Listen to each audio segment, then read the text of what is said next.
அண்ணா IAS academy சாதனையாளர்களின் சங்கம். மாணவ நண்பர்கள் அனைவருக்கும் வணக்கம். நான் உங்கள் பொன்வேல் பாண்டியன், நடப்பு நிகழ்வுகள் ஆசிரியர். இன்றைய தினம் செப்டம்பர் 3ஆம் தேதிக்குரிய நடப்பு செய்திகளை டிஎன்பிஎஸ்ல சமீப காலங்களில் எப்படிலாம் நமக்கு இந்த கேள்விகள், நடப்பு செய்திகள், அதுடன் தொடர்புடைய சப்ஜெக்ட்ல இருக்கிற அந்த ஸ்ட்ராட்டஜிக்கு எப்படிலாம் கேள்விகள் கேட்கிறாங்களோ அதன் அடிப்படையில் தினந்தோறும் செய்தித்தாள்களை முழுமையா படிச்சு அதுல இருந்து சப்ஜெக்ட்ல எப்படிலாம் இருக்குதோ அதை தேடி கண்டுபிடிச்சு அதுக்கு தொடர்புடைய ஸ்ட்ராட்டஜிக்கு இந்த பொது அறிவு தொடர்பான எல்லா விஷயங்களும் சேர்த்து ஒவ்வொரு நாளும் தொகுத்து கொடுத்துட்டு இருக்கோம். நம்ம வீடியோவை தொடர்ந்து பார்க்கிறவங்களுக்கு கண்டிப்பா அதோட மதிப்பு கண்டிப்பா தெரிய நினைக்கிறேன். சரியா? தொடர்ந்து பார்க்கிறவங்க ஒரு நாள் கூட மிஸ் பண்ணாம நம்ம வீடியோவை பார்க்கிறவங்க கண்டிப்பா வரும் தேர்வுகளில் வெற்றி பெறுவது உறுதி. ஓகேவா? நம்ம ஏரியாவில இருந்து ஜிகேல இருந்து சப்ஜெக்ட் சம்பந்தப்பட்ட கரண்ட் அஃபேர்ஸ்ல இருந்து ஒரு கேள்வி கூட மிஸ் ஆகாத அளவுக்கு கண்டிப்பா அந்த அளவுக்கு எஃபோர்ட் போட்டிருக்கோம். மாணவர்களே, நண்பர்களே, முழுசா வீடியோவை டெய்லி பாருங்க. தேர்வில் நம்ம வெற்றி பெறுவது உறுதி. ஆரம்பிக்கலாமா? இன்றைய தினம் செப்டம்பர் 3ஆம் தேதிக்குரிய நடப்பு செய்திகள். ஆரம்பத்திலே சூப்பரான ஒரு அறிவியல் தொழில்நுட்பத்துடன் தொடர்புடைய ஒரு செய்தி கிடைச்சிருக்கு பாருங்கம்மா. சரியா? இந்தியாவின் முதல் உள்நாட்டு சிப். சரியா? உள்நாட்டு சிப் அப்படிங்கறத முதல் முறையாக ஒரு செய்தியில வந்து பாருங்கம்மா. இந்தியாவின் முதல் உள்நாட்டு சிப்போட பேரு என்ன அப்படின்னு பார்த்தீங்கன்னா விக்ரம். சரியா? விக்ரம் 32 பிட் அப்படி சொல்லுவாங்க, பைட். சரி, BIT. ஓகேவா? 32. ஓகே, மறக்க கூடாதுமா. இந்த விக்ரம்ங்கிற பேரை மறந்துடக்கூடாது. ஏற்கனவே இந்த விக்ரம் அப்படிங்கிற பேரை அறிவியல் தொழில்நுட்பத்துல நம்ம பயன்படுத்தி இருக்கோம். என்ன பேருமா? எங்க ஞாபகம் இருக்கா? சந்திரன் 2 மற்றும் சந்திரன் 2 நிலாவை ஆராய்ச்சி செய்வதற்கான அந்த திட்டங்கள்ல தரையிறங்கியாக, சரி, லேண்டராக பயன்படுத்தப்பட்ட அந்த வாகனத்துக்கு தான் என்ன பேருமா? விக்ரம் லேண்டர். அதே மாதிரி இந்தியாவிலேயே உள்நாட்டிலேயே தயாரிக்கப்பட்ட அந்த ஃபர்ஸ்ட் சிப்புக்கு என்ன பேர் வச்சிருக்காங்க? விக்ரம் 32 பிட் அப்படிங்கிற பேரை வச்சிருக்காங்க. சரிங்களா? ஓகே, இது யாரால் உருவாக்கப்படும் அப்படின்னு பார்த்தீங்கன்னா இஸ்ரோவின், நம்முடைய இந்தியன் ஸ்பேஸ் ரிசர்ச் ஆர்கனைசேஷன் என அழைக்கப்படும் இஸ்ரோவின் செமி கண்டக்டர் ஆய்வகத்தால் உருவாக்கப்பட்டது. ஓகேவா? இது எதற்காக பயன்படுத்தப்படுகிறது அப்படிங்கறத பாருங்க. இந்த சிப்பானது விண்வெளி ஏவுதள வாகனங்களுக்கு, இந்த ராக்கெட் வந்து லான்ச் பண்ணுவாங்கல்ல, அந்த வெஹிக்கிளுக்கு, வாகனங்களுக்காக பிரத்யேகமாக வடிவமைக்கப்பட்டுள்ளது. ஞாபகம் ரொம்ப ரொம்ப முக்கியமானது. அடுத்து பாருங்க, ஒரு பாயிண்ட் ஒன்று கிடைச்சு பாருங்க. எங்கு உருவாக்கப்பட்ட developed at ISRO semi conductor laboratory. சரியா? அதுக்கு வச்ச பேர் தான் விக்ரம் 32 பைட் அப்படிங்கிற பேர் வச்சிருக்காங்க. ரொம்ப ரொம்ப முக்கியமானதுமா. ஓகேவா? இது எந்த திட்டத்தின் கீழ் தயாரிக்கப்படுது அப்படிங்கறத பாருங்க. கடைசி பாயிண்ட், ரொம்ப ரொம்ப முக்கியமான ஒரு பாயிண்ட் ஒன்று பாருங்க. ISM அப்படின்னு சொல்ற பாருங்க. India semi conductor mission. எந்த ஆண்டு இந்த திட்டம் தொடங்கப்பட்டது? 2021ஆம் ஆண்டு. செமி கண்டக்டர் தொடர்பாக எல்லா சாதனைகளையும் படைக்க வேண்டும், ஆலைகளை உருவாக்க வேண்டும் அப்படிங்கிறதுக்காக இந்தியா செமி கண்டக்டர் மிஷன் அந்த திட்டம் தொடங்கப்பட்ட வருஷம் எந்த வருஷம்? 2021. இந்த திட்டத்தின் கீழ் தான் உள்நாட்டிலே தயாரிக்கப்பட்ட முதல் சிப் வந்து உருவாக்கி இருக்கிறாங்க. அதை உருவாக்கியது இஸ்ரோவின் செமி கண்டக்டர் தயாரிப்பாளர். சரிங்களா? அதுக்கு வச்ச பேர் தான் விக்ரம் 32 பிட் அப்படிங்கிறது. கவனமா இருக்கு. ரொம்ப ரொம்ப முக்கியமானமா, வரும் தேர்வுகளை கேட்கக்கூடிய ஒரு அதிக வாய்ப்புள்ள ஒரு ஏரியா. கவனமா இருக்கு. அடுத்து இந்தியன் பாலிட்டி தொடர்பான ஒரு அண்டை நாடு சர்வதேச செய்தி பாருங்கம்மா. இந்தியாவில் பயணிக்க பாஸ்போர்ட் மற்றும் விசா தேவையில்லை. சரியா? ஒரு சில நாடுகளுக்கு பார்த்தீங்கன்னா நம்ம இந்த பாஸ்போர்ட் விசா எல்லாம் தேவையில்லை அப்படிங்கிற மாதிரி மத்திய அரசு அறிவிச்சுக்கிறாங்க. சமீபத்தில் எந்த நாட்டை இந்த லிஸ்ட்ல சேர்த்திருக்காங்க அப்படின்னு சொல்லி பார்க்கலாம். சரியா? அடுத்து பாருங்கம்மா, நேபாளம், பூட்டான் மற்றும் நேபாள் பூட்டான் நாட்டு மக்கள் மற்றும் இந்த இரு நாடுகளில் உள்ள இந்தியர்களுக்கு, நேபாள் நாட்டை சேர்ந்தவங்க, பூட்டான் நாட்டை சேர்ந்தவங்க, அந்த நாட்டு குடிமக்கள், ஓகேவா, இது தவிர அந்த நாட்டில் உள்ள இந்தியர்களுக்கு கடவு சீட்டு, அதாவது பாஸ்போர்ட் மற்றும் நுழைவு இசைவு அப்படின்னு அழைக்கப்படுகிற விசா, இந்த ரெண்டுமே தேவையில்லை. நீங்க எப்பனாலும் இந்தியாவுக்கு வரலாம் அப்படின்னு சொல்லிக்கிறாங்க. எந்த இரண்டு நாடுகளுக்குமா? நேபாளம் மற்றும் பூட்டான். ரொம்ப ரொம்ப முக்கியமானது. கவனமா இருங்க. சரியா? புதிதாக அமலுக்கு வந்துள்ள 2025ஆம் ஆண்டு குடியேற்றம் மற்றும் வெளிநாட்டினர் சட்டத்தின் கீழ் மத்திய உள்துறை அமைச்சகம் வெளியிட்டுள்ள உத்தரவில் குறிப்பிடப்பட்டுள்ளது. கடந்த வீடியோவில், அதாவது செப்டம்பர் 2ஆம் தேதி வெளியிடப்பட்ட நம்ம நடப்பு செய்திகள் வீடியோல அந்த புதிய குடியேற்ற சட்டம் அப்படிங்கிற மாதிரி நேற்றைய பதிவுல நம்ம சொல்லியிருந்தோம். அது பார்க்காதவங்க அந்த வீடியோ பார்த்துக்கோங்க. சரிங்களா? அதுலயும் நிறைய சிறப்பான செய்திகள் நம்ம தொகுத்து கொடுத்திருக்கோம். இன்றைய தினத்துல இந்த 2025ஆம் ஆண்டிற்கான இந்த குடியேற்றம் மற்றும் வெளிநாட்டினர் சட்டத்தின் கீழ் மத்திய உள்துறை அமைச்சகம் இந்த அறிவிப்பை வெளியிட்டிருக்கிறாங்க. சரிங்களா? சரி, கூடுதல் செய்திகள் என்னன்னு சொல்லி பாருங்க. சூப்பரான செய்திகள்மா, ரொம்ப ரொம்ப முக்கியமானது. இந்தியன் பாலிட்டில கரண்ட் அஃபேர்ஸ்ல சாலிடா கேட்கக்கூடிய ஒரு ஏரியா பாருங்க. சீனா, அடுத்து சீனாவோட கட்டுப்பாட்டுகள் இருக்கிற அந்த மக்காவ், ஓகேவா, அடுத்து ஹாங்காங் அல்லது பாகிஸ்தானில் இருந்து வரும் நேபாளம், பூட்டான் மக்களுக்கு இந்த சலுகை பொருந்தாது. என்ன சொல்லியிருக்கிறாங்க? நேபாளம், பூட்டான் நாட்டில் இருக்கிற மக்கள், அந்த நாட்டின் மக்கள், அந்த நாட்டில் இருக்கிற இந்தியர்கள், இவங்களுக்கு எல்லாம் பாஸ்போர்ட் தேவையில்லை, விசாவும் தேவையில்லை, எப்பனாலும் இந்தியாவுக்கு வரலாம்னு சொல்லியிருக்கிறாங்க. அதே சமயத்துல அந்த நேபாளம் பூடான் நாட்டில் இருக்கிற சீன நாட்டை சேர்ந்தவங்க, ஹாங்காங் நாட்டை சேர்ந்தவங்க, அந்த மக்காவ் மற்றும் பாகிஸ்தானில் இருந்து வரும் இந்த நேபாளம் பூடான் நாட்டு மக்களுக்கு இந்த சலுகை, அதாவது பாஸ்போர்ட் விசா தேவையில்லை என்ற சலுகை பொருந்தாது அப்படின்னு சொல்லியிருக்கிறாங்க. சரியா? அடுத்து பாருங்கம்மா, இது நேபாளம் பூடான் மக்களுக்கு. அதே மாதிரி திபெத்தியர்களுக்கு, சில திபெத் மக்களுக்கு என்ன சலுகை அப்படின்னு சொல்லி பாருங்க. இந்தியாவில் வசிக்கும் அல்லது புதிதாக இந்தியாவுக்குள் நுழையும் திபெத்தியர்களுக்கு இந்த விதி பொருந்தும் சொல்லியிருக்கிறாங்க. சரி, யாருக்கெல்லாம் பொருந்தும், யாருக்கெல்லாம் பொருந்தாது, அதாவது பாஸ்போர்ட் தேவையில்லை, விசா தேவையில்லை அப்படிங்கறத பாத்துக்கோங்க, ரொம்ப முக்கியமானது. திபெத்தியர்களுக்கும் இந்த விதி பொருந்தும் சொல்லியிருக்கிறாங்க. இதற்கு அவர்கள் சம்பந்தப்பட்ட அதிகாரிகளிடம் பதிவு செய்து அதற்கான சான்றிதழை பெற்றிருக்க வேண்டும். அடுத்த பாயிண்ட் முக்கியமானது பாருங்க, இப்படிதான் நோட் பண்ணி கேட்பாங்க. 1959 ஆண்டிற்கு பிறகு, ஆனால் மே 30, 2003 ஆண்டிற்கு முன்னர் இந்தியாவிற்குள் நுழைந்த திபெத்தியர்கள் நேபாளத்தின் காத்மாண்டுவில் உள்ள இந்திய தூதரகம் வழங்கிய சிறப்பு நுழைவு அனுமதி பெற்று வந்திருக்க வேண்டும். ஒரு குறிப்பா சொல்லியிருக்காங்க. என்ன சொல்லியிருக்காங்கம்மா? 1959 ஆண்டிற்கு பிறகு அல்லது மே 30, 2003 ஆண்டிற்கு முன்னர் இந்தியாவிற்குள் நுழைந்த திபெத்தியர்கள் நேபாளத்தின் தலைநகரம் காத்மாண்டில் உள்ள இந்திய தூதரகம் வழங்கிய சிறப்பு நுழைவு அனுமதி பெற்று வந்திருக்க வேண்டும் அப்படின்னு சொல்லியிருக்கிறாங்க. சரியா? இது வந்து திபெத்தியர்களுக்கு வழங்கப்பட்ட ஒரு சலுகை. அடுத்து பாருங்க, மைனாரிட்டி, சிறுபான்மையினர்.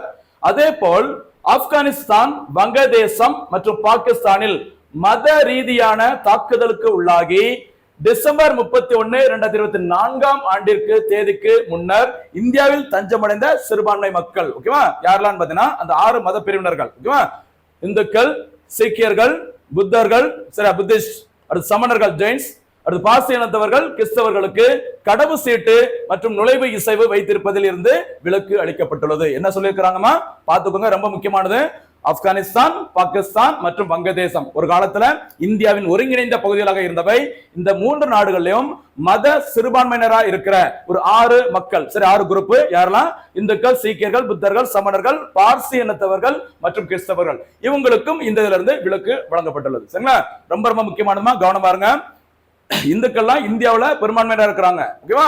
ஆனா இந்த 3 நாடுகளும் அங்க மைனாரிட்டிஸா இருக்கிறாங்க. அவங்களுக்கு இந்த விதிவிலக்கு வழங்கப்பட்டுள்ள அப்படின்னு சொல்லியிருக்காங்க. எந்த நாடுகள், எந்த மத பிரிவினர்கள் அப்படிங்கறத பாத்துக்கணும். அது டேட், வருஷம் கொடுத்திருந்தா அதையும் நோட் பண்ணிக்கோங்க. சரியா? ஓகே. அப்ப திபெத்தியர்கள் பார்த்தாச்சு, நேபாளம், பூட்டான் பார்த்தாச்சு, சிறுபான்மை மக்களையும் பார்த்திருக்கோம். இங்க பார்க்கறது அடுத்து இலங்கை தமிழர்களுக்கு. சரியா? ஜனவரி 9, 2015. ஓகேவா? 2015 ஜனவரி 9 தேதிக்கு முன், சரி, அதுக்கு முன்னாடியே இந்தியாவில் தஞ்சமடைந்த பதிவு செய்யப்பட்ட இலங்கை தமிழர்களுக்கு இந்த விதி பொருந்தாது என தெரிவிக்கப்பட்டுள்ளது. அப்ப யாருக்கு இந்த விதிகள் பொருந்தும், பொருந்தாது, யாரு அப்படிங்கறத தெளிவா பாத்துக்கோங்க. ரொம்ப ரொம்ப முக்கியமானது. சரியா? ஏன்னா சமீப காலமாவே இந்தியாவுல வெளிநாட்டை சேர்ந்தவங்க நிறைய பேர் ஊடுருவிட்டு இருக்கிறாங்க. அவங்களுக்கு இந்தியர்கள் அப்படின்னு சொல்றதுக்கு எந்த ஒரு ஆதாரமும் இல்லை. அப்படி ஒரு பெரிய பிரச்சனை போயிட்டு இருக்குது. அதனால இந்த செய்தி ரொம்ப ரொம்ப முக்கியமானது, கவனமா இருக்கு. சரியா? சரி, அடுத்து ஒரு முக்கியமான இந்தியன் பாலிட்டி தொடர்புடைய ஒரு ஆர்டிகல் சரத்து பாருங்க. இன்றைய செய்தித்தாள் இடம்பெற்றது. நூற்றுக்கணக்கான ஆர்டிகல்ஸ் இருக்குது. நம்ம அப்பப்போ செய்திகள் இடம்பெற்றது மட்டும் சொல்லிட்டு இருக்கோம். சரிங்களா? நியூஸ் பேப்பர் இன்றைய தினத்தில் படிச்சிருந்தா கண்டிப்பா தெரிஞ்சிருக்கும். ஆர்டிகல் 142, ஆர்டிகல் 200, ஆர்டிகல் 201, இந்த 3மே இன்றைய செய்தித்தாளில் இடம்பெற்றிருந்தது. சரிங்களா? அதாவது இந்த மசோதா தொடர்பாக, ஆளுநர், குடியரசுத் தலைவரின் அதிகாரங்கள் தொடர்பாக சில செய்திகளை இன்னைக்கு பெருசா சூப்பரா போட்டிருந்தாங்க. நம்ம அந்த இடத்துல இந்த அரசியல் தொடர்பான செய்திகளை பெருசா அரசியல் ரீதியாக பார்க்க வேண்டாம். அரசியலமைப்பு தொடர்பாக அந்த ஆர்டிகல்ல என்ன சொல்லியிருக்காங்க அதை மட்டும் நம்ம பார்க்கலாம். பாருங்க, ஆர்டிகல் 142. சரிங்களா? சிம்பிளா சொல்றதா, சுப்ரீம் கோர்ட் சொல்ற உச்ச நீதிமன்றத்திற்கான சிறப்பு அதிகாரத்தை பெற்றுக் கூறுவதா என்னது? ஆர்டிகல் 142. பாருங்க, இந்திய அரசியல் சட்டத்தின் 142 என்பது இந்திய உச்ச நீதிமன்றத்திற்கு முழுமையான நீதியை வழங்கும் ஒரு சிறப்பு அதிகாரம், ஸ்பெஷல் பவர், சிறப்பு அதிகாரத்தை அளிக்கிறது. அதாவது ஒரு பிரச்சனை போயிட்டு இருக்குது, அல்லது ஒரு கேஸ் ஒண்ணு ரொம்ப நாளா இழுத்துட்டு போயிட்டு இருக்குது, அதுக்கு எப்படி டக்குன்னு தீர்ப்பு சொல்ல முடியல, அந்த பிரச்சனை எப்படி உடனடியாக சரி செய்வது, அதற்கு உச்சநீதிமன்றம் தன்னுடைய சிறப்பு அதிகாரத்தை பயன்படுத்தி ஒரு தீர்ப்பினை வழங்க முடியும். அதுக்குதான் இந்த ஆர்டிகல் பயன்படுத்துறாங்க, ஆர்டிகல் 142. சரியா? பாருங்க, தற்போதுள்ள சட்டங்கள், பொதுவான சட்டங்கள் போதுமானதாக இல்லாத பட்சத்தில், ஒரு பிரச்சனை, ஒரு வழக்கை தீர்ப்பதற்கு தற்போதுள்ள சட்டங்கள் போதுமானதாக இல்லாத பட்சத்தில் இந்த 142வது ஆர்டிகலான விதியானது உச்ச நீதிமன்றம் விரிவான மற்றும் முழுமையான நீதியை வழங்க அனுமதிக்கிறது. சரியா? ரொம்ப முக்கியமானது. சரியா? அடுத்து விதி 142 கீழ் உச்ச நீதிமன்றம் பிறப்பிக்கும் எந்த ஒரு உத்தரவும் இந்திய ஆட்சி பரப்பு முழுவதும், இந்தியா முழுமைக்கும், சரியா, பாராளுமன்ற சட்டங்களை போலவும் குடியரசுத் தலைவர் ஆணைகளை போலவும் செல்லுபடியாகும். சரியா? பார்லிமெண்ட் சட்டத்துல என்ன சொல்லியிருக்காங்க அதன்படியும் குடியரசுத் தலைவரின் ஒரு ஆணை, ஒரு ஆர்டர், அதுக்கு ஈக்குவலா உச்சநீதிமன்றத்தின் இந்த உத்தரவும் செல்லுபடியாகும் சொல்லியிருக்காங்க. எந்த ஆர்டிகளுக்குமா? 142. ரொம்ப ரொம்ப முக்கியமானது. ஏற்கனவே குரூப் 1 எக்ஸாம்ல கேட்டிருந்தாங்க, இதுக்கு முன்னாடி உள்ள எக்ஸாம்ல. சரியா? அடுத்து, இது நிலுவையில் உள்ள வழக்கின் சூழ்நிலைக்கு ஏற்ப முழுமையான நீதியை வழங்குவதை நோக்கமாக கொண்டது. ஓகேவா? அதாவது ராஜீவ்காந்தி படுகொலை வழக்கு தெரியும் நினைக்கிறேன் சார். ராஜீவ்காந்தி அவர்கள் பார்த்தீங்கன்னா இந்த ஸ்ரீபெரும்புதூர்ல படுகொலை செய்யப்பட்டாங்க. அந்த வழக்குல தொடர்புடைய, இந்த ராஜீவ்காந்தி வழக்குல தொடர்புடைய நபர்கள் பேரறிவாளன், நளினி, முருகன் எக்ஸெட்ரா. சரிங்களா? இவங்களுக்கான கேஸ் எல்லாம் பார்த்தீங்கன்னா கிட்டத்தட்ட 25 வருஷம் தாண்டி போயிட்டு இருந்தது. அந்த டைம்ல உச்சநீதிமன்றம் சமீபத்தில் என்ன பண்ணாங்க? இந்த 142 விதியை பயன்படுத்தி தான் இவங்க எல்லாத்தையும் விடுதலை பண்ணி விட்டாங்க. தன்னுடைய சிறப்பு அதிகாரத்தை பயன்படுத்தி அதாங்க சொல்லியிருக்காங்க. நிலுவையில் உள்ள வழக்கின் சூழ்நிலைக்கு ஏற்ப முழுமையான நீதி வழங்கினாங்க. எந்த ஆர்டிகளை பயன்படுத்தி? 142. சரியா? ரொம்ப ரொம்ப முக்கியமானதுமா, கவனமா இருக்கு. அடுத்து என்ன ஒரு செய்தி, அதாவது 142 வரும்போது அப்படியே அந்த இன்னொரு ஆர்டிகளையும் செய்திகள் சொல்லியிருந்தாங்கம்மா நியூஸ் பேப்பர்ல. என்ன விதி 200. சரி, ஆர்டிகல் 200. இந்திய அரசியலமைப்பு சட்டத்தின் விதி 200, 200. ஓகேவா? ஒரு மாநில சட்டமன்றத்தால் என்ன சொல்லிருக்காங்க சொல்லி பாருங்க. இந்த விதியில ஆர்டிகல்ல, ஒரு மாநில சட்டமன்றத்தால் நிறைவேற்றப்பட்ட மசோதாவிற்கு ஆளுநர் ஒப்புதல் அளிக்கும் செயல்முறையை விவரிக்கிறது. என்ன சொல்லிருக்காங்க? ஒரு மாநிலத்துல சட்டமன்றத்துல நிறைவேற்றப்பட்ட ஒரு மசோதா, பெரும்பான்மை வாக்களை பெற்று நிறைவேற்றப்பட்ட ஒரு பில், ஒரு மசோதாவிற்கு ஆளுநர், அந்த மாநிலத்தின் கவர்னர் ஒப்புதல் வழங்கும் செயல்முறையை விவரிப்பது எது? ஆர்டிகல் 200. சரிங்களா? இந்த விதியின் கீழ் ஆளுநர் அவர்கள் 3 வழிகளில் செயல்படலாம். அந்த மசோதாவை, சரியா, சட்டமன்றத்துல பெரும்பான்மை வாக்களை பெற்று மசோதா வெற்றி பெற்ற பிறகு கவர்னர் கைக்கு அந்த மசோதா வரும்போது அதை 3 வழிகளில் அந்த மசோதாவை செயல்பட வைக்கலாம் அப்படின்னு சொல்லியிருக்காங்க. என்னன்னு சொல்லி பாருங்க. நம்பர் 1. சரியா? ஃபர்ஸ்ட் என்ன செய்யலாம் அப்படின்னா, அப்படி சட்டமன்றத்தில் சரிங்களா கொண்டு வரப்பட்ட நிறைவேற்றப்பட்ட மசோதாவிற்கு ஆளுநர் அவர்கள் என்ன செய்யலாம்? ஒப்புதல் வழங்கலாம். அது ஃபர்ஸ்ட், நம்பர் 1. அடுத்து, ஒப்புதல் வழங்கலன்னா அந்த மசோதாவை என்ன செய்யலாம்? திருப்பி அனுப்பலாம். பாருங்க, ஆளுநர் மசோதாவை சில திருத்தங்களை செய்யுமாறு அல்லது மறுபரிசீலனை செய்யுங்க. சப்பா இதுல தப்பு இருக்குது, இதை பார்த்து செய்யுங்க, மறுபரிசீலனை செய்யுங்க அப்படி சொல்லிட்டு சட்டமன்றத்திற்கு அந்த மசோதாவை திருப்பி அனுப்பலாம். இது இரண்டாவது procedure sir. Second. Third one பாருங்க, குடியரசுத் தலைவரின் பரிசீலனைக்காக நிறுத்தி வைக்கலாம். சரிங்களா? ஆளுநர் மசோதாவை குடியரசுத் தலைவரின் பரிசீலனைக்காக நிறுத்தி வைக்கலாம். இதில் மசோதாவானது உயர் நீதிமன்றத்தின் முடிவிற்கு எதிராகவோ அல்லது அரசியலமைப்பின் நலன்களுக்கு எதிராகவோ இருந்தால் அவர் அதை நிறுத்தி வைக்கலாம். என்ன சொல்லியிருக்காங்க பாத்துக்கோங்க. உயர் நீதிமன்றத்தின் முடிவிற்கு எதிராகவோ அல்லது அரசியலமைப்பின் நலன்களுக்கு எதிராகவோ இருந்தால் அதை நிறுத்தி வைக்கலாம் அப்படின்னு சொல்லியிருக்காங்க. 3 முடிவுகளையும் எதன்படி எடுத்துக்கலாம்? ஒரு மசோதா தொடர்பாக ஆளுநர் ஆர்டிகிள் 200 முக்கியமானது, கவனமா இருக்கு. சரியா? இதுவும் நிறைய போட்டித்தேர்வுல கேட்கிறாங்க. ஏன்னா நிறைய மாநிலங்கள்ல அந்த மாநில அரசிற்கும் ஆளுநருக்கும் அந்த மசோதா தொடர்பாக நிறைய பிரச்சனைகள் போயிட்டு இருக்குது. அது தொடர்புடைய ஒரு ஆர்டிகல் தான் ஆர்டிகல் 200. மறந்துடாதீங்க. சரியாமா? அடுத்து பாருங்க, இன்னொன்னு 200 பார்த்தாச்சு. அப்படியே 201, ஆர்டிகல் 201 பாருங்க. இந்த சட்டப்பிரிவானது, இந்திய அரசியலமைப்பின் 201வது சட்டப்பிரிவானது ஆளுநரால் குடியரசுத் தலைவரின் பரிசீலனைக்கு ஒதுக்கப்பட்ட ஒரு மசோதா தொடர்பாக குடியரசுத் தலைவரின் அதிகாரம் பற்றி விவரிக்கிறது. என்ன சொல்லியிருக்காங்க பாருங்க. ஆளுநரால் குடியரசுத் தலைவரின் பரிசீலனைக்கு சரியா ஒதுக்கப்பட்ட ஒரு மசோதா தொடர்பாக குடியரசுத் தலைவரின் அதிகாரம் பற்றி விவரிக்கிறது அப்படின்னு சொல்லியிருக்கிறாங்க. இந்த பிரிவின் கீழ் குடியரசுத் தலைவர் அந்த மசோதாவை அங்கீகரிக்கலாம் அல்லது அதை தடுத்து நிறுத்தலாம். ஃபர்ஸ்ட் சொல்றது கம்ப்ளீட்டா கவர்னர் தொடர்பானது. இந்த 201 சொல்றது யார் தொடர்பானதுமா? பிரசிடென்ட், மறக்காதீங்க. சரிங்களா? இந்த 201வது பிரிவின் கீழ் குடியரசுத் தலைவர் அவர்கள் அந்த மசோதாவை, அந்த மாநில சட்டப்பேரவையில் நிறைவேற்றப்பட்ட மசோதாவை அங்கீகரிக்கலாம் அல்லது அதை தடுத்து நிறுத்தலாம் சொல்லியிருக்கிறாங்க. அரசியலமைப்பு சட்டத்தின் 201வது பிரிவு மாநில ஆளுநர் கவர்னரால் குடியரசுத் தலைவரிடம் பரிசீலனைக்கு அனுப்பப்படும் மசோதாக்கள் மீது குடியரசுத் தலைவருக்குள்ள இறுதி முடிவெடுக்கும் அதிகாரத்தை வழங்குகிறது சொல்லியிருக்கிறாங்க. சரி, அப்ப 200 அப்படின்னா கம்ப்ளீட்டா கவர்னர், 201 அப்படின்னு பாத்தீங்கன்னா குடியரசுத் தலைவரின் அந்த மாநிலத்தில் இந்த மசோதா தொடர்புடையது. ரொம்ப ரொம்ப முக்கியமானதா ஆர்டிகல் 142, அடுத்து ஆர்டிகல் 200, அடுத்து ஆர்டிகல் 201 ரொம்ப ரொம்ப முக்கியமானது, கவனமா இருங்க. அடுத்ததாக ஒரு தேசிய செய்தி பாருங்க. இன்றைய தினத்துல இடம்பெற்ற ஒரு செய்தி. பல வருஷமா மணிப்பூர் மாநிலம் ஏதோ ஒரு வகையில செய்திகள் வந்துகிட்டே இருக்கும். அது பாத்தீங்கன்னா கடந்த மே 2023, அதாவது சமீபத்துல மணிப்பூர்ல என்னென்ன சம்பவங்கள் நடந்திருக்குது, மணிப்பூர்ல சாதனை படைத்த ஒரு சில நபர்களும் இன்றைய தினத்துல செய்தித்தாள வந்திருக்கிறாங்க. எல்லாத்தையும் சேர்த்து எப்படி கொடுத்துருன்னு சொல்லி பாருங்க. நிறைய எஃபோர்ட் போடுறோமா? அவ்வளவு கொஞ்சம் இல்ல, அந்த அளவுக்கு கஷ்டப்பட்டு யாருமே கொடுக்க முடியாத அளவுக்கு நச்சுன்னு சில பாயிண்ட்ஸ் எல்லாம் கொடுத்துட்டு இருக்கோம், கவனமா இருங்க. சரியா? கடந்த மே 2023 மைதேகி மற்றும் குகி பழங்குடியினர் இடையே கலவரம் வெடித்தது. சரியா? மணிப்பூர்ல மிகப்பெரிய ஒரு உள்நாட்டு கலவரம் ஏற்பட்டது. அந்த கலவரத்துல தொடர்புடைய முக்கியமான 2 குரூப், ஒருத்தங்க மைதேகி, ஓகேவா, இன்னொருத்தங்க பார்த்தீங்கன்னா குகி. ஓகேவா? எப்போ? மே 2023. சரியா?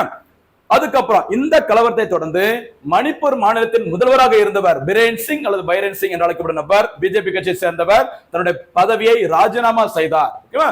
ராஜினாமா செய்த பிறகு என்ன நடந்து சொல்லி பாருங்கம்மா. மணிப்பூர் மாநிலத்தில் இந்திய அரசியலமைப்பின் பிரிவு 356, ஸ்டேட் எமர்ஜென்சி சொல்லுவாங்களே, 3 வகையான எமர்ஜென்சி இருக்குது. 1 352 national emergency, 356 state emergency, article 360 financial emergency. ஓகேவா? இதுல பினான்சியல் எமர்ஜென்சி இதுவரைக்கும் இந்தியாவுல அமல்படுத்தினது கிடையாது. 352 அமல்படுத்தினாங்க 1975. சரி, 1975 to 77. இங்க பாக்குறது மாநிலத்தில் அவசர நிலை. சரிங்களா? இந்திய அரசியலமைப்பின் 356 பிரிவின் கீழ் குடியரசுத் தலைவர் ஆட்சி நடைபெற்று வருகிறது. எந்த மாநிலத்துல? மணிப்பூர்ல. ரொம்ப ரொம்ப முக்கியமானதுமா, கவனமா இருக்கும். சரிங்களா? அதே மாதிரி இந்த மணிப்பூர்ல இன்னொரு சிறப்புகள் பாருங்க. இந்தியாவின் முதல் விளையாட்டு பல்கலைக்கழகம், சரி, ஸ்போர்ட்ஸ் யூனிவர்சிட்டி, விளையாட்டுக்கான பல்கலைக்கழகம் முதல் முறையாக அமைக்கப்பட்ட இடம் மணிப்பூரின் தலைநகரம் இம்பால். மறக்க கூடாது. சரியா? அடுத்து என்ன ஒரு செய்தி பாருங்க. மேரி கோம், இந்தியாவோட விளையாட்டுத்துறை அப்படின்னா அதுல சாதனை மிக்க ஒரு பெண்மணி. ஓகேவா? யார் அப்படின்னு பார்த்தீங்கன்னா மேரி கோம் அவர்கள். சரிங்களா? மேரி கோம் அப்படின்னா குத்துச்சண்டை வீராங்கனை. ஒலிம்பிக் போட்டியில பதக்கம் வென்று இருக்கிறாங்க. 6 முறை உலக குத்துச்சண்டை போட்டியில சாம்பியன் பட்டத்தை வென்று அசத்தியவர் மேரி கோம் அவர்கள். எந்த மாநிலத்தை சேர்ந்தவர்? மணிப்பூர். சரியா? மணிப்பூரின் முக்கியமான மணிமுகுடம் மேரி கோம் அவர்கள். மறக்க கூடாது. சரிங்களா? அடுத்து பாருங்கம்மா. அடுத்து மீராபாய் சானு, சமீபத்தில் கூட செய்தியில பார்த்திருந்தோம். நம்மளை தொடர்ந்து வீடியோ பார்க்கறவங்க தெரிஞ்சிருக்கும். சாய்கோம் மீராபாய் சானு அவர்கள். சரிங்களா? இந்தியாவின் மணிப்பூர் மாநிலத்தை சேர்ந்தவர். கண்டிப்பா தெரிஞ்சிருக்கும். மீராபாய் சானு அவர்கள் எதுல சாதிச்சிட்டு இருக்காங்கம்மா? பளு தூக்குதல், வெயிட் லிப்டிங்ல. சமீபத்துல காமன்வெல்த் விளையாட்டு போட்டி, சரியா, காமன்வெல்த் விளையாட்டு போட்டி அகமதாபாத்தில் நடைபெற்றது. அதுல வெயிட் லிப்டிங் போட்டியில, சரியா, பளு தூக்குதல் போட்டியில தங்க பதக்கத்தை வென்றவர் மீராபாய் சானு அவர்கள். மறக்க கூடாது. ரொம்ப ரொம்ப முக்கியமானவங்க. சரிங்களா? அடுத்து மணிப்பூர் மாநிலத்தில் ஒலிம்பிக் போட்டியிலும் பதக்கங்கள் வின் பண்ணிருக்காங்க. இவங்களுக்கு தனியா ஒரு சிறப்பு செய்தி கூட போட்டிருந்தோம். பார்க்காதவங்க பழைய வீடியோ கொஞ்சம் பாருங்க. சரியாமா? மணிப்பூர் மாநிலத்தில் தொந்தரவு நிறைந்த பகுதிகளாக அறிவிக்கப்பட்டு ஆயுத படைகள் சிறப்பு அதிகார சட்டம் அமல்படுத்தப்பட்டுள்ளது. என்ன சொல்லுவாங்கன்னா armed forces special power act சொல்லுவாங்க. சரி, அப்சாஸ் சட்டம் சொல்லுவாங்க. 1958ஆம் ஆண்டு. பாருங்க, ஒரு கரண்ட் அஃபேர்ஸ் நடப்பு செய்திகள் தான். இல்ல எவ்வளவு நடப்பு செய்திகள் தொடர்புடைய இந்தியன் பாலிட்டி, இந்தியன் எக்கனாமி, அவ்வளவு விஷயங்களை தொகுத்து கொடுத்துட்டு இருக்கோம். தொடர்ந்து பார்த்துட்டு வந்தீங்கன்னா ஒரு 3 மாசம் 6 மாசம் ஃபாலோ பண்ணதுக்கு அப்புறமா நீங்க அட்டன் பண்ற எந்த தேர்வு இருந்தாலும் சரி சூப்பரா தட்டி தூக்கலாம். எவ்வளவு டஃபா கேட்டாலும் சரி, ஏன்னா அந்த அளவுக்கு நம்ம யோசிச்சு அவ்வளவு விஷயங்கள் நோட்ஸ் கொடுத்துட்டு இருக்கோம். ஓகேவா? பாருங்க, armed forces special power act. ஒரு மாநிலத்துல காவல்துறை தான் அந்த பிரச்சனைகள், அந்த கலவரத்தெல்லாம் எல்லாமே கண்ட்ரோல் பண்ணணும். அப்படி கண்ட்ரோல் பண்ண முடியாத டைம்ல யார் வருவாங்க? ஆயுத படைகள் அதிகாரத்தை எடுத்துக்கொள்வாங்க. அதற்கான சிறப்பு சட்டம் தான் ஆயுத படைகள் சிறப்பு அதிகார சட்டம். Armed forces special power act கொண்டு வந்த வருஷம் 1958. இந்த சட்டம் சமீபத்துல ஒரு சில மாநிலங்களில் செயல்பாட்டில் இருக்கு. அதுல ஒண்ணு மணிப்பூர் மாநிலம். சரியா? அப்புறம் பாத்தீங்கன்னா நக்சலைட்டுகள் பிரச்சனை இருக்கிற இந்த நாகாலாந்து, அருணாச்சல் பிரதேச ஒரு சில பகுதிகள் எல்லாம் இந்த அப்சா சட்டம் நடைமுறையில் இருக்கு. மறக்க கூடாது. இது எந்த ஆண்டு இந்த சட்டம் நிறைவேற்றப்பட்டது கேட்பாங்க? 1958. மணிப்பூர்லயும் இந்த சட்டம் நடைமுறையில் இருக்கு. சாதாரணமா சிம்பிளா சொல்லியிருந்தாங்க, மணிப்பூருக்கு பிரதமர் நரேந்திர மோடி அவர்கள் போக போறாங்க, அங்க போயிட்டு ஒரு ரயில்வே பாலத்தை திறந்து வைக்க போறாங்க, ஒரு ரயில்வே நிலையத்தை அப்படின்னு இருந்தது. ஆனா கண்டிப்பா சொல்றேன், அது தொடர்பான செய்திகள் எக்ஸாம்ல கேட்பாங்க. எல்லாத்தையும் சேர்த்து ஒரே பாயிண்ட்ல எப்படி கொடுத்துருக்கோம் சொல்லி பாருங்க. சரியாமா? அடுத்து பாருங்க, தேசிய கல்வி கொள்கைகள். சரியா? அதாவது இன்றைய தினத்திலும் செய்தியில வந்ததுமா, தேசிய கல்விக் கொள்கைகள் வெளியிடப்பட்ட ஆண்டுகள். சரியா? இந்தியாவில் இதுவரைக்கும் மத்திய அரசானது 3 முறை தேசிய லெவல்ல கல்விக் கொள்கையை வெளியிட்டு இருக்காங்க. சரியா? அதில் முதலாவது தேசிய கல்விக் கொள்கை வெளியிடப்பட்ட வருஷம் பாத்தீங்கன்னா 1968. சரியா? 68ல வெளியிட்டாங்க. அப்போது இந்தியன் பிரதமராக இருந்தவர் இந்திரா காந்தி அம்மையார் அவர்கள். சரிங்களா? பாருங்க, பிரதமர் இந்திரா காந்தி தலைமையிலான அரசாங்கத்தால் முதலாவது தேசிய கல்விக் கொள்கை வெளியிடப்பட்டது. இது என்ன போக்கஸ் அப்படிங்கறதையும் கொஞ்சம் பாத்துக்கோங்க. ஏன்னா ரொம்ப தேர்வுகள்ல எந்த வருஷம் கொள்கை, யாரு தலைவர் அப்படின்னு சொல்லி கேட்டுக்கிறாங்க அந்த கமிஷனுக்கு. ஓகேவா? எதற்காக என்ன பண்ணாங்க அப்படின்னு சொல்லி இனிமே கேட்டாலும் கேட்பாங்க. கவனமா இந்த முதலாவது தேசிய கல்விக் கொள்கையில கல்வி வாய்ப்புகளை சமநிலைப்படுத்தி தேசிய ஒருங்கிணைப்பு மற்றும் அதிகார கலாச்சார பொருளாதார வளர்ச்சியை அடைவதை நோக்கமாக கொண்டிருந்தது. இந்த தேசிய கல்விக் கொள்கை வெளியிடப்பட்ட வருஷம் முதல் தேசிய கல்விக் கொள்கை 1968. இது தொடர்பாக 1964ஆம் ஆண்டு அன்று சரியா DS கோத்தாரி அவர்கள் தலைமையில ஒரு கமிட்டி போட்டிருந்தாங்க. எப்போ 64ஆம் ஆண்டு DS கோத்தாரி கமிட்டி அமைக்கப்பட்டது. அவங்களுடைய பரிந்துரையின் அடிப்படையில் தான் இந்திய முதல் தேசிய கல்விக் கொள்கை எப்போ வெளியிடப்பட்டது 1968. ஞாபகம் சரியா ஃபர்ஸ்ட். அடுத்து இரண்டாவது தேசிய கல்விக் கொள்கை சரியா பாருங்க. ஃபர்ஸ்ட் 68 மாத்தி போட்டா அப்படியே 1986ல இரண்டாவது தேசிய கல்விக் கொள்கை பாருங்கம்மா. இரண்டாவது தேசிய கல்விக் கொள்கை 1986ஆம் ஆண்டு அன்று அப்போதைய பிரதமர் ராஜீவ்காந்தி அவர்களால் இந்த இரண்டாவது தேசிய கல்விக் கொள்கை அறிமுகப்படுத்தப்பட்டது. இதுல என்ன ஸ்பெஷல் பாருங்க. அதே மாதிரி தான் கிட்டத்தட்ட கல்வி வாய்ப்புகளை சமப்படுத்துவதையும் குறிப்பாக யாருக்கும் பாருங்க பெண்கள் மற்றும் பின்தங்கிய சமூகங்களுக்கு சிறப்பு முக்கியத்துவம் வழங்குவதையும் இந்த இரண்டாவது தேசிய கல்விக் கொள்கை முக்கியத்துவம் கொடுத்திருந்தாங்க. சரி நோக்கமா கொண்டிருந்தது. அதன் பிறகு இந்த கல்விக் கொள்கையில ஒரு சில திருத்தங்கள் கொண்டு வரப்பட்ட வருஷம் 1992. திருத்தங்கள் தான் கொண்டு வந்தாங்க. புதிய கல்விக் கொள்கை கிடையாது. கவனமா இருங்க சரியா. அடுத்ததாக ரொம்ப முக்கியமானது பாருங்க மூன்றாவது தேசிய கல்விக் கொள்கை சரியா. 2020ஆம் ஆண்டில் பிரதமர் நரேந்திர மோடி அவர்களால் அரசினால் உருவாக்கப்பட்ட ஒரு கல்விக் கொள்கை தான் மூன்றாவது தேசிய கல்விக் கொள்கை. இதற்காக இந்த கொள்கையை உருவாக்குவதற்காக இஸ்ரோ அமைப்பின் முன்னாள் மற்றும் 5வது தலைவராக இருந்தவர் கஸ்தூரி ரங்கன் அவர்கள், தமிழ்நாட்டை சேர்ந்தவர், இஸ்ரோ 5வது தலைவர். ஓகேவா. கஸ்தூரி ரங்கன் தலைமையில் இந்த மூன்றாவது தேசிய கல்விக் கொள்கை உருவாக்குவதற்கு தேவையான பரிந்துரைகளை வழங்குவதற்கு ஒரு கமிட்டி போட்டிருந்தாங்க. சரிங்களா. ஓகே. அடுத்து பாருங்க இன்னும் 2021 சரி 2020 பாருங்க சரி நேஷனல் எஜுகேஷன் பாலிசி. இந்த கல்விக் கொள்கையோட முக்கியமான நோக்கம் கல்வி முறையை மேம்படுத்துவது. சில பழைய முறைகள்லாம் இருக்குது அதெல்லாம் தூக்கலாம் சொல்லிட்டு கல்வி முறையை மேம்படுத்துவது, அனைத்து மாணவர்களுக்கும் உள்ளடக்கிய கல்வி வாய்ப்புகளை உறுதி செய்வது, இந்தியாவை ஒரு அறிவுசார் சமூகமாக மாற்றுவது. இதுதான் முக்கியமான மூன்றாவது அந்த தேசிய கல்விகளின் கொள்கை அப்படின்னு சொல்லி நோக்கம் அப்படின்னு சொல்லியிருக்கிறாங்க. சரிங்களா. மூன்று கல்விக் கொள்கை ஃபர்ஸ்ட் 1968, செகண்ட் அதை அப்படியே மாத்தி போட்டீங்கன்னா 1986, தேர்ட் எஜுகேஷன் பாலிசி 2020 மறக்காதீங்க. சரியாமா. அடுத்து முக்கியமான ஒரு பொருளாதார செய்தி. அடுத்த 2-3 நாட்களுக்கு செய்தித்தாள்கள்ல கண்டிப்பா இந்த நியூஸ் வந்துகிட்டே இருக்கும் பாருங்கம்மா. ஜிஎஸ்டி கவுன்சில் கூட்டம். ஜிஎஸ்டி கவுன்சில் அப்படின்னா மத்திய நிதியமைச்சராக யார் இருக்காங்களோ அவங்க தான் அந்த GST goods and service tax அப்படின்னு சொல்றாங்களா, ஒரே நாடு ஒரே வரி, அந்த ஜிஎஸ்டி சரக்கு மற்றும் சேவை வரிக்கான அந்த கவுன்சிலுக்கு சபைக்கு யார் தலைவராக இருப்பாங்க அப்படின்னா அப்போ யாரு மத்திய நிதியமைச்சரோ அவங்க தான். அந்த வகையில தற்போதைய ஜிஎஸ்டி கவுன்சில் தலைவர் யாரு? மத்திய நிதியமைச்சர் நிர்மலா சீதாராமன் அவர்கள். மறக்க கூடாது. சரிங்களா. ஜிஎஸ்டி கவுன்சில் கூட்டம் 2 நாட்கள் நடைபெறுகிறது. சரி, இந்த தினமும் நாளைய தினமும் இந்த ஜிஎஸ்டி கவுன்சில் நடக்கும் அப்படின்னு சொல்லிக்கிறாங்க. நிதியமைச்சர் நிர்மலா சீதாராமன் அவர்கள் தலைமையில் அனைத்து மாநிலங்கள் மற்றும் யூனியன் பிரதேசங்களின் நிதியமைச்சர்கள் பங்கேற்கும் ஜிஎஸ்டி கவுன்சில் கூட்டமாகும். சரிங்களா. இந்த ஜிஎஸ்டி கவுன்சில் தொடர்பாக எக்கனாமிக்ஸ்ல நம்ம தனியா ரொம்ப டீடைலா பார்க்கலாம். ஃபர்ஸ்ட் கூட்டம் எப்ப நடத்துனாங்க, எங்கெல்லாம் அந்த டெல்லி இல்லாம இந்த ஜிஎஸ்டி கவுன்சில் கூட்டம் நடந்திருக்கு, அதுல ஒரு சிறப்பு வகுப்புல நம்ம பார்க்கலாம். சரிங்களா. நாட்டில் ஒரு சில மாநில வரிகள் தவிர 17 வரிகள் பார்த்துக்கோங்க. நாட்டில் ஒரு சில மாநில வரிகள் தவிர 17 வரிகள் மற்றும் 13 கூடுதல் வரிகளை ஒருங்கிணைத்து 2017 ஜூலை 1ஆம் தேதி ஜிஎஸ்டி அறிமுகப்படுத்தப்பட்டது. ஜிஎஸ்டி சட்டம் நடைமுறைக்கு வந்த நாள் ஜூலை 1ஆம் தேதி 2017ஆம் ஆண்டு. மறந்துடாதீங்க. சரிங்களா. ஓகே. இந்த ஜிஎஸ்டி சட்டத்தின்படி இந்தியாவில் 5%, 12%, 18%, 28% ஆகிய 4 விகிதங்களில் ஜிஎஸ்டி வரி விதிக்கப்படுகிறது. எத்தனை? 5, 12, 18 and 28. ஜிஎஸ்டி சட்டத்தின்படி அதிகபட்சம் 40% வரி விதிக்க முடியும். எங்க முடிவெடுத்தா? ஜிஎஸ்டி கவுன்சில்ல முடிவெடுத்தாங்கன்னா அதிகபட்சம் 40% வரைக்கும் ஜிஎஸ்டி போட முடியும். இந்தியாவில் இதுவரைக்கும் ஐஎஸ்டி எவ்வளவு போட்டுக்கிறாங்க? 28%. மறக்க கூடாது. சரியாமா. விட்டுறாதீங்க மக்களே, கவனமா இருங்க. நம்ம போடுற எஃபோர்ட் 1 மடங்கு அப்படின்னா உங்க எஃபோர்ட் இதுக்கு 2 மடங்கா இருக்கணும். அப்பதான் போட்டி தேர்வுல போட்டி போட்டு ஜெயிக்க முடியும். கவனமா இருங்க. சரியா.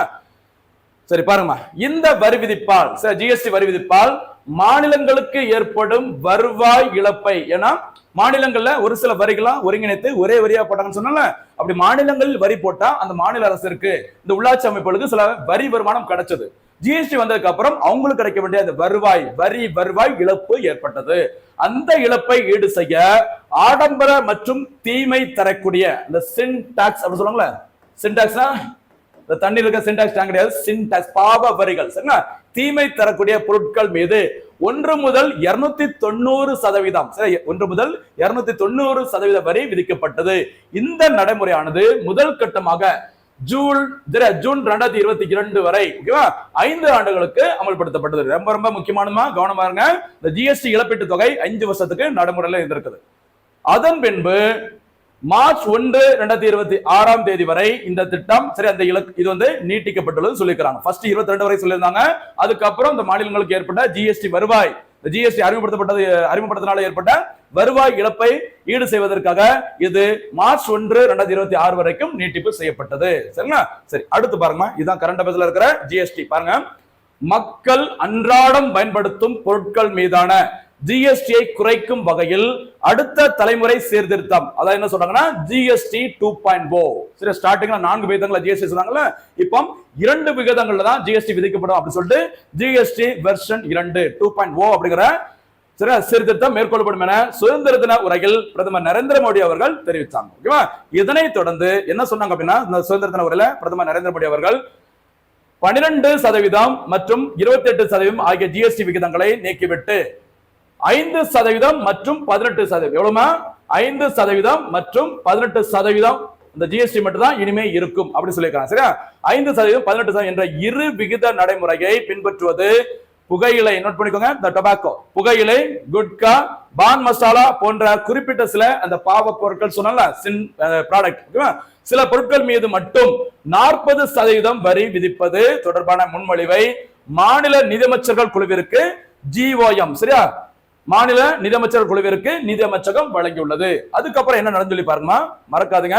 4 விகிதங்கள ஜிஎஸ்டி விதிக்கப்பட்டது. இனிமே அந்த 5%, 18% மட்டும் தான் ஜிஎஸ்டி இருக்கும் சொல்லிருக்காங்க. அப்ப எதை தூக்குறாங்க?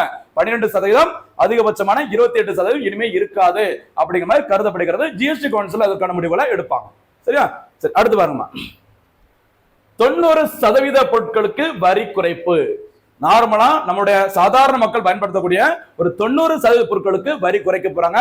வெகு விரைவில் அதற்கான பொருட்களுக்கான விலையும் குறையும் அப்படின்னு எதிர்பார்க்கப்படுகிறது. சரிங்களா? தற்போது பால், முட்டை, தயிர், உப்பு உள்ளிட்ட முக்கிய உணவு சார்ந்த, சரியா, உணவு சார்ந்த பொருட்களுக்கு ஜிஎஸ்டி இருந்து விலக்கு வழங்கப்பட்டுள்ளது. சரி, எக்ஸம்ஷன் கொடுத்திருக்காங்க. தினசரி பயன்படுத்தும் சர்க்கரை, சுகர், ஓகேவா, சர்க்கரை, தேநீர் போன்ற பொருட்களுக்கு 5% ஜிஎஸ்டி விதிக்கப்படுகிறது. ஓகேவா? அடுத்து வெண்ணெய், நெய், கைபேசி போன்ற பொருட்களுக்கு 12% ஜிஎஸ்டி விதிக்கப்படுகிறது. இது தவிர சோப்பு, சரியா, அடுத்து தேங்காய் எண்ணெய், ஐஸ்கிரீம் போன்ற பொருட்களுக்கு 18% ஜிஎஸ்டி விதிக்கப்படுகிறது. அடுத்த கேட்டகரி கொஞ்சம் லக்ஸரி ஐட்டம் பாருங்க. தொலைக்காட்சி, டிவி, அடுத்து ஃப்ரிட்ஜ், ஓகேவா, மற்றும் ஏசி போன்ற பொருட்களுக்கு, அதாவது ஆடம்பர பொருட்களுக்கு 28% ஜிஎஸ்டி விதிக்கப்படுகிறது. ஓகேவா? இந்த பொருட்களுக்கு இனிமே என்ன மாற்றம் வரும் அப்படிங்கறத பாருங்க. மறுசீரமைக்கப்பட்ட ஜிஎஸ்டி விகிதத்திற்கு ஜிஎஸ்டி கவுன்சில் ஒப்புதல் வழங்கியவுடன் 12% கீழ் வரி விதிக்கப்பட்டு வரும் 99% பொருட்கள் 5%க்குள் கொண்டு வரப்பட உள்ளன. என்ன சொல்லிருக்காங்கம்மா? ஜிஎஸ்டியோட 12% கீழ் வரியில எந்தெந்த பொருட்களா இருந்ததோ அதுல 99% பொருட்கள் இனிமே எந்த கேட்டகரியில வரும்? 5%. அப்ப ஏற்கனவே 12% விதிக்கப்பட்ட ஜிஎஸ்டி ஆனது 99% இந்த பொருட்களுக்கு 5% மட்டும் தான் வரி விதிக்கப்படும் சொல்லியிருக்காங்க. கண்டிப்பா அது தொடர்பாக எல்லா பொருட்களுக்கும் விலை குறையும். சரியா? அதே போல் 28% கீழ் விதிக்கப்படும் 90% பொருட்கள் இனிமே 18% வரி விதிப்பிற்குள் கொண்டு வரப்பட உள்ளது. அப்ப அந்த ஆடம்பர பொருட்கள் மீதான வரியும் இனிமே குறையும். பொதுமக்கள் அன்றாட தேவைகளுக்கு பயன்படுத்தக்கூடிய பொருட்களுக்கான வரியும் இனிமே குறைந்து கண்டிப்பா விலை குறையும் என எதிர்பார்க்கப்படுகிறது. இதற்கான முடிவுகள் எல்லாமே எங்க எடுப்பாங்க? மத்திய நிதியமைச்சர் தலைமையிலான ஜிஎஸ்டி கவுன்சில்ல முடிவெடுப்பாங்க. ஜிஎஸ்டி கவுன்சில்ல மத்திய நிதியமைச்சர், இது தவிர மாநிலங்கள், யூனியன் பிரதேசங்களில் வருவாய் மற்றும் நிதித்துறை அமைச்சர்கள் இருப்பாங்க. கவனமா இருக்கும். சரிங்களா? அடுத்து பாருங்கம்மா, ஒரு திட்டம், ஒரு அருமையான திட்டம், இன்றைய செய்தியில் இடம்பெற்ற திட்டம் உதய் திட்டம். சரியா? உதய் மறக்காதுங்க. உதய் திட்டம் என்பது உஜ்வால், சரி, உஜ்வால் டிஸ்காம். டிஸ்காம் அப்படின்னா பாருங்க, டிஸ்ட்ரிபியூஷன் கம்பெனிஸ், அப்படிதான், அதுதான் ஷார்ட்டா டிஸ்காம் சொல்லுவாங்க. உஜ்வால் டிஸ்காம் அஷூரன்ஸ் யோஜனா என்று அழைக்கப்படும் திட்டம் தான் ஷார்ட்டா உதய் திட்டம் சொல்லுவாங்க. இங்க பாருங்க, டிஸ்காம்னா என்ன ஃபுல் ஃபார்ம்? Distribution companies. ஓகேவா? இந்த மத்திய அரசு திட்டம் மின் பகிர்மான நிறுவனங்களின், அதாவது டிஸ்காம்கள், மின் பகிர்மான நிறுவனங்களின் நிதி ஆரோக்கியத்தையும் செயல்பாட்டு திறனையும் மேம்படுத்துவதை நோக்கமாக கொண்டது. இந்த திட்டம் தொடங்கப்பட்ட வருஷம் 2015ஆம் ஆண்டு. சரிங்களா? அப்ப உதய் திட்டம் அப்படின்னா என்னன்னு பாத்தீங்கன்னா வேற ஒண்ணும் கிடையாது, ஒரு மின்சார பகிர்வு திட்டம். அதாவது சில மாநிலங்கள் அதிக அளவு மின்சாரங்களை உற்பத்தி செய்வாங்க. அப்படி அதிக அளவு உற்பத்தி செய்யப்பட்ட உபரி மின்சாரத்தை தேவைப்படும் மாநிலங்களுக்கு நீங்க என்ன பண்ணிக்கலாம், ஒரு யூனிட்டுக்கு எவ்வளவு ரூபாய் அப்படின்னு சொல்லி காசுக்கு விற்பனை செஞ்சுக்கலாம். ஓகேவா? அதனால அந்த மாநிலங்களுக்கு நன்மை தரக்கூடிய ஒரு திட்டம் தான் இந்த உதய் திட்டம் அப்படின்னு சொல்றாங்க. இந்த திட்டம் தொடங்கப்பட்டது எப்போ? 2015ஆம் ஆண்டு. மறக்காதீங்க. சரிங்களா? தொடர்ந்து பாருங்க. இந்த திட்டத்தில் மாநில அரசுகள் இந்த டிஸ்காம், இந்த டிஸ்ட்ரிபியூஷன் கம்பெனி சொல்ற டிஸ்காம்களுடன் புரிந்துணர்வு ஒப்பந்தங்களில் கையெழுத்திடுகின்றன. இந்த ஒப்பந்தம் கையெழுத்து போட்டதுக்கு அப்புறமா இந்த டிஸ்காம்களுக்கு சரிங்களா நிதி உதவிகள் வழங்கப்பட்டு அவற்றின் செயல்பாடுகளில் தேவையான மாற்றங்கள் மேற்கொள்ளப்படுகின்றன. இந்த திட்டமானது மின் விநியோகம், மின்சாரம், இந்த டிஸ்ட்ரிபியூஷன் மின் விநியோகத்தின் இழப்புகளை குறைத்தல், வட்டி சுமையை குறைத்தல் மற்றும் மின் வளங்களில் செயல்திறனை அதிகரித்தல் போன்ற அம்சங்களை கொண்டுள்ளது. ரொம்ப ரொம்ப முக்கியமான திட்டம், கவனமா இருங்க. உதய் திட்டம், மின்சார பகிர்வு திட்டம் தொடங்கப்பட்ட வருஷம் 2015. சரியாமா? பாத்தீங்களா? ஒவ்வொரு தலைப்புகளும் எவ்வளவு சிறப்பான முறையில நடப்பு செய்திகள், அது தொடர்பான சப்ஜெக்ட், அது தொடர்பான ஸ்ட்ராட்டஜிக்கு யாரும் கொடுக்க முடியாத அளவுக்கு தேடி கண்டுபிடிச்சு மொத்தமா ஒண்ணு கொடுத்துட்டு இருக்கோம். சரிங்களா? கண்டிப்பா சொல்றோமா, நம்ம வீடியோவை யார் தொடர்ந்து பாக்குறாங்களோ அவங்க எந்த பொட்டி திறந்தாலும் சரி தட்டி தூக்கிட்டு ஈஸியா போயிட்டே இருக்கலாம். சரியா? என்ன பண்றோம்? தட்டுறோம், தூக்குறோம் அப்படி சொல்லுவாங்களே, ஈஸியா அடிக்கலாமா, கஷ்டப்பட வேண்டியது கிடையாது. ஆனா ஒண்ணு அந்த கன்சிஸ்டன்சி லெவல் அப்படி சொல்லுவாங்களே, தினந்தோறும் பார்க்கணும். அப்பப்ப வாய்ப்பு கிடைச்சோம் பாத்துக்கலாம் அப்படின்னா கிடையாது. இன்னைக்கு குரூப் எக்ஸாம் இருக்குது அப்படின்னா கூட காலையில பாத்துட்டு போங்க, முந்தின நாள் நைட்டு பார்த்துட்டு தான் போகணும். ஏன்னா அதுல கூட அவ்வளவு விஷயங்கள் நம்ம டெய்லி சொல்லிட்டு தான் இருப்போம். அதனால ஒரு நாள் கூட மிஸ் பண்ணாம கண்டிப்பா பாருங்க, தேர்வில் வெற்றி பெறுவது உறுதி. ஓகேவா? கடைசியாக இந்த தினத்திற்கான சூப்பர் 6 கேள்வி. ஓகேவா? இந்தியாவின் முதல் உள்நாட்டு தயாரிப்பு சிப், அந்த சிப்போட பேரு என்ன? முடிஞ்சு அது யார் உருவாக்கணும் அப்படிங்கறதையும் பதில சொல்லுங்க. இரண்டாவது கேள்வி, எந்த நாடுகளில் இருந்து இந்தியாவிற்கு வரும் பயணிகளுக்கு பாஸ்போர்ட் மற்றும் விசா தேவையில்லை என சமீபத்தில் இந்திய அரசு அறிவித்தது. அடுத்து, இந்திய அரசியலமைப்பின் பிரிவு 142 எதனுடன் தொடர்புடையது? முடிஞ்சா அது கூட சேர்த்து 143 சொல்லுங்க, ரொம்ப ரொம்ப முக்கியமானது. சரிங்களா? அடுத்து, ஜிஎஸ்டி கவுன்சிலின் தலைவர் யார்? இது வந்து 4வது சூப்பர் 6 கேள்வி. 5வது கேள்வி, உதய் திட்டம் எதனுடன் தொடர்புடையது மற்றும் அந்த திட்டம் எப்போது தொடங்கப்பட்டது? 6வது கேள்வி சூப்பர் 6ல ஜிஎஸ்டி சட்டம் எப்போது முதல் நடைமுறைக்கு வந்தது? அப்படியே சேர்த்து இந்த ஜிஎஸ்டி கவுன்சில்ல எத்தனை உறுப்பினர்கள் இருப்பாங்க அப்படிங்கறத சொல்லிட்டீங்கன்னா சிறப்பா இருக்கும். இதுதான் என்ன தினத்துக்கான சூப்பர் 6 கேள்விகள். மறக்காம பதில்களை சொல்லுங்க, தேர்வில் வெற்றி பெறுங்கள். மீண்டும் சந்திக்கலாம். நன்றி, வணக்கம்.